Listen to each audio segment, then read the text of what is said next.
ชมครับเมื่อวานนี้ปรากฏว่า Voice of America หรือว่า VOA นั้นเนี่ยครับได้มีการรายงานข่าวและในข่าวนั้นมีการพาดพิงถึงกองทัพไทยพาดพิงถึงรัฐบาลไทยเรื่องของการซื้อเรือดำน้ำจากประเทศจีนนะครับ Voice of America ซึ่งเป็นเครือข่ายข่าวสารที่มีรัฐบาลสหรัฐนั้นเป็นเจ้าของเนี่ยครับคุณผู้ชมครับได้มีการรายงานว่ารัฐบาลไทยชุดก่อนที่นำโดยพลเอกประยุทธ์จันทร์โอชานายกตอนที่เป็นนายกรัฐมนตรีนั้นได้มีการทำข้อตกลงสำหรับการจัดซื้อเรือดำน้ำ3 ลำในปี 2017 แต่มีเพียงข้อตกลงเดียวเท่านั้นที่เป็นรูปเป็นร่างและต้องเผชิญกับอุปสรรคต่างๆระหว่างนั้นและเคยถูกระงับไปท่ามกลางการแพร่ระบาดของโควิด -19 บอกว่าโครงการนี้ใช้งบประมาณไปราว 13,500 ล้านบาทสำหรับการขอให้จีนสร้างเรือดำน้ำชั้นหยวน S26T นะครับซึ่งเมื่อเดือนตุลาคมปี 2023 ก็คือปีที่ผ่านมาเนี่ยนะครับคุณผู้ชมครับกระทรวงกลาโหมของไทยภายใต้นายกรัฐมนตรีเศรษฐาทวีสินก็ระบุว่าไม่เดินหน้าซื้อเรือดำน้ำจากจีนเนื่องจากว่าฝ่ายจีนนั้นเนี่ยไม่สามารถจัดหาเครื่องยนต์ดีเซลที่ผลิตในเยอรมนีได้ให้กับเรือดำน้ำตามสัญญาที่ทำเอาไว้ซึ่งเป็นผลมาจากมาตรการทางเศรษฐกิจที่สหภาพยุโรปนั้นเนี่ยกำลังจ้องเล่นงานจีนทีนี้เบนจามินซาวักกี้นะครับซึ่งคนนี้เนี่ยเป็นนักวิเคราะห์และก็เป็นผู้เขียนหนังสือเนี่ยก็บอกว่าเรื่องนี้เนี่ยนะครับนอกเหนือจากความกังวลเกี่ยวกับเครื่องยนต์ช่วงเวลาของประเด็นถกเถียงยังเกิดขึ้นในช่วงเดียวกับมีการวิพากษ์วิจารณ์รัฐบาลทหารในขณะนั้นว่าสมควรหรือไม่ที่จะใช้เงินเนี่ยจำนวนนับหมื่นล้านในช่วงการแพร่ระบาดของโควิดเนี่ยนะครับแล้วไปซื้อเรื่องของเรือดำน้ำอย่างไรก็ตามเนี่ยนะครับเมื่อวันที่ 21 พฤษภาคมที่ผ่านมาเนี่ยปี 2567 รัฐมนตรีว่าการกระทรวงกลาโหมอย่างนายสุทินคลังแสงก็ประกาศว่ากองทัพเรือไทยได้ตกลงใช้เครื่องยนต์ดีเซล CHD 620ที่ผลิตในจีนแทนเครื่องยนต์จากเยอรมนีซึ่งทำให้สัญญาซื้อเรือดำน้ำจากจีนนั้นเนี่ยมันฟื้นคืนชีพมาอีกครั้งหนึ่ง Voice of America เนี่ยชี้ว่าข้อตกลงนี้เนี่ยมันไม่ได้เป็นประเด็นเกี่ยวกับเรื่องของความมั่นคงแต่อย่างใดแต่เขาบอกว่ามันเป็นประเด็นเนี่ยนะครับที่เกี่ยวกับเรื่องของดีลการเมือง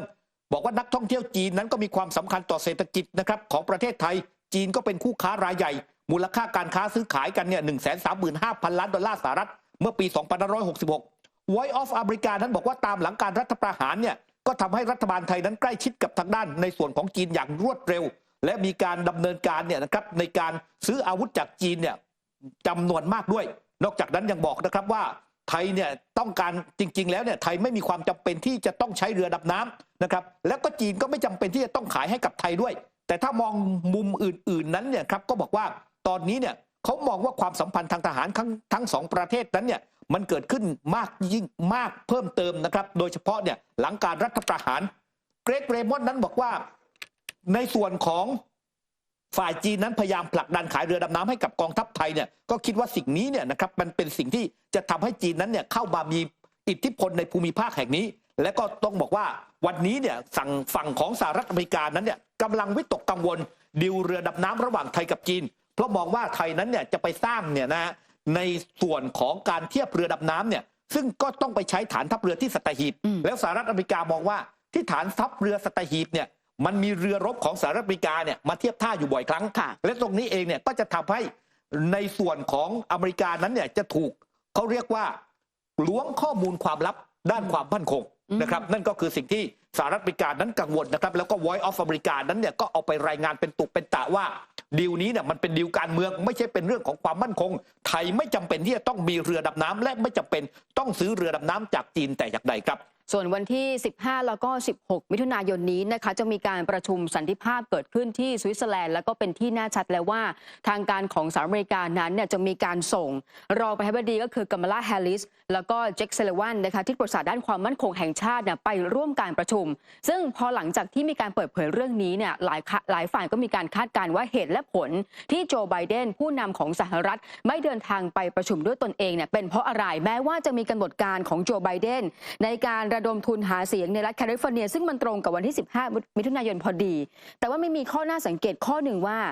โจไบเดนเองเนี่ยมีการเตรียมตัวที่จะเดินทางไปที่อิตาลีในการร่วมประชุม G7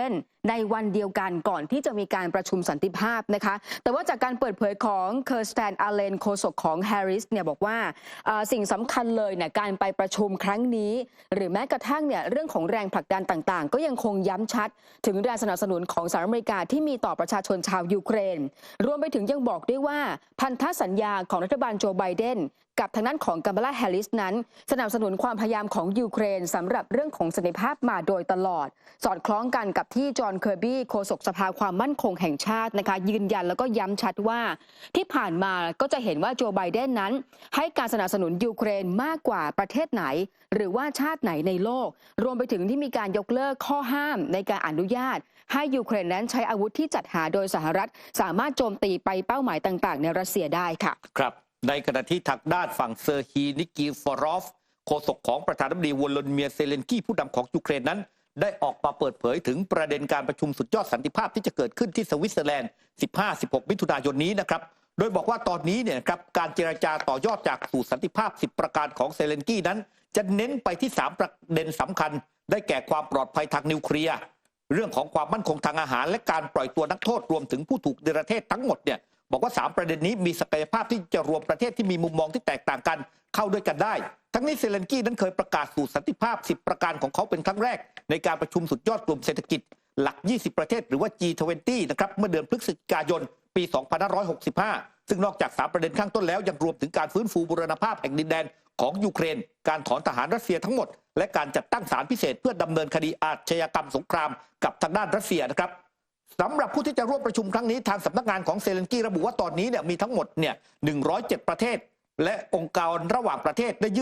ยืนยันถึงการเข้าร่วมครั้งนี้โดยนอกเหนือจากพันธมิตรตะวันตกยูเครนแล้วยังมีจากอเมริกาใต้แอฟริกาและตะวันออกกลางอีกด้วยยูเครนนั้นส่งคำเชิญไปยังประเทศต่างๆและองค์กรต่างๆรวมแล้วประมาณ160แห่งอย่างไรก็ตามยูเครนไม่ได้เชิญรัสเซียมาร่วมประชุมครั้งนี้และก็ระบุว่ารัสเซียอาจถูกเชิญเข้าร่วมประชุมสุดยอดในอนาคตเพื่อหารือเกี่ยวกับการยุติการรุกรานซึ่งต้องเป็นไปตามเงื่อนไขของยูเครนขณะที่ทางด้านรัสเซียก็เปิดเผยนะครับว่าไม่ได้ต่อต้านการเข้าร่วมโต๊ะเจรจาแต่ยังไม่ได้รับเชิญเข้าร่วมการประชุมและบอกว่าการเจรจาดังกล่าวจะไร้ความหมายหากปราศจากการมีส่วนร่วมของรัสเซีย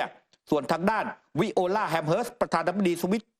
ของสวิตเซอร์แลนด์นั้นก็กล่าวนะครับว่าการประชุมสุดยอดสันติภาพครั้งนี้จะเป็นการวางแนวทางที่เป็นรูปธรรมเพื่อให้รัสเซียมีส่วนร่วมในกระบวนการสันติภาพในที่สุดแต่จะไม่มีการลงนามแผนสันติภาพในการประชุมครั้งนี้เพราะคาดว่าจะมีการประชุมครั้งที่2แต่ต้องการเริ่มกระบวนการด้วยการประชุมครั้งนี้เสียก่อนในขณะที่ทางด้าน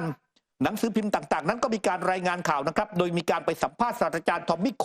นักการทูตทหารผ่านศึกและประธานคณะที่ปรึกษาระหว่างประเทศของศูนย์กฎหมายระหว่างประเทศที่มหาวิทยาลัยแห่งชาติสิงคโปร์เกี่ยวกับการมีส่วนร่วมของอาเซียนในการประชุมครั้งนี้ซึ่งทางด้านทอมมิโคนั้นแสดงความเห็นว่าอาเซียนไม่ได้มีฐานะที่จะจัดหาเครื่องมือในการทำสงครามให้กับยูเครนอย่างไรก็ดีพวกเขาสามารถสนับสนุนยูเครนทั้งทางการทูตและการเมืองด้วยการเข้าร่วมประชุมสุดยอดสันติภาพของยูเครนในครั้งนี้นอกจากนี้โคได้บอกว่าหากสิ่งพื้นฐานของทั้ง3ประเด็นเหล่านี้ถูกนำมาใช้ในประเด็นอื่นๆของสู่สันติภาพก็จะได้ผลเช่นกันและสำหรับการประชุมสุดยอดครั้งนี้ก็ไม่ได้เกี่ยวกับการที่ยูเครนได้รับอาวุธหรือกระสุนจากประเทศอื่นๆเพื่อต่อสู้กับสงครามแต่มันเกี่ยวกับการบรรลุสันติภาพและเป็นการสนับสนุนในช่วงท้ายสุดของสงครามครับ